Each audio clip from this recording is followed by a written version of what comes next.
Hello friends, എൻ്റെ 3 വർഷത്തെ കാത്തിരിപ്പാട്ടോ ഈ ഒരു പൊതി. 3 വർഷം ആവണമെന്നൊന്നും വിചാരിച്ചതല്ല, പക്ഷെ എന്തോ 3 വർഷമായിപ്പോയി. അപ്പോൾ ഇത് കൊടുക്കുമ്പോൾ അവൻ്റെ എക്സ്പ്രഷൻ അതെനിക്കൊന്ന് കാണണം.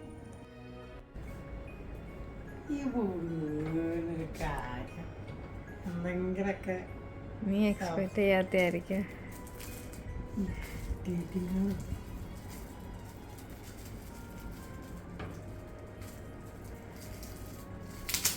സർപ്രൈസ് തീർന്നു. ഞാൻ സമ്മതിച്ചു. നീ എക്സ്പെക്ട് ചെയ്യേണ്ടാവില്ല. ഇപ്പൊ മനസ്സിലായി തിരിച്ചു തരുന്നു.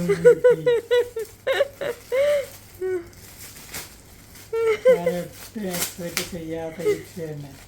ഇത് ഞാൻ പ്രണയിക്കുന്ന സമയത്ത് അവൾക്ക് ഗിഫ്റ്റ് ചെയ്യുക.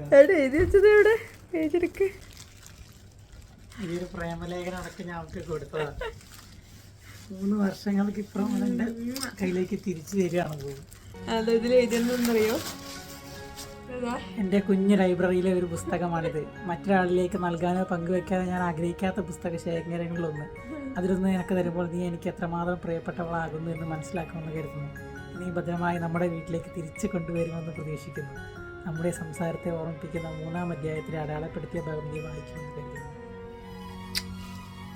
തിരിച്ചു തന്നു. പ്രേമലേഖനമാണ് എനിക്ക് തിരിച്ചു തന്നു. അവളുടെ പ്രണയം.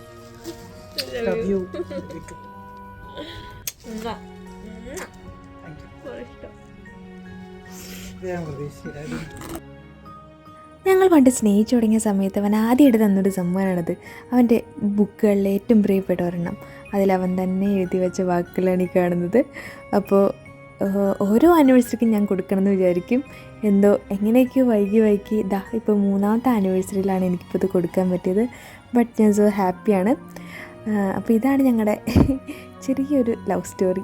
എല്ലാവരുടെ ലൈഫിൽ ഇങ്ങനെ എന്തെങ്കിലുമൊക്കെ കാണും. അപ്പോൾ നിങ്ങൾക്ക് ഇൻട്രസ്റ്റ് ഉണ്ടെന്നുണ്ടെങ്കിൽ കമൻ്റായിട്ട് എഴുതിക്കോളൂ. പിന്നെ നിങ്ങളുടെ പ്രിയപ്പെട്ടവർക്ക് ഷെയർ ചെയ്യാനും മറക്കണ്ട. Bye, thank you for watching.